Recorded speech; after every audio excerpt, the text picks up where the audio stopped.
Okay guys, I got a 2022 Dodge Durango. I'm going to show you how to replace the cabin air filter. You're going to open this, and then there is a tab right there. You're going to push it out, pull it down a little bit. Do the same thing on this side. And then this right here, we're going to have to remove. Looking at it right here, we're going to push it down.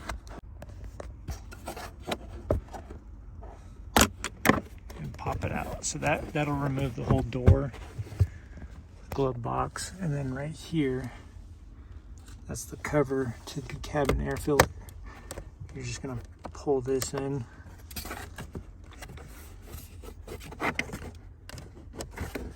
And then there is a piece up here. You're gonna push up.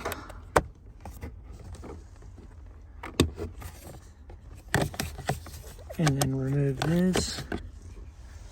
And your air filter is right there. Just pull it out. Remember that the airflow point down. So that's how you do it. I'll link a filter in the description. But thanks for watching.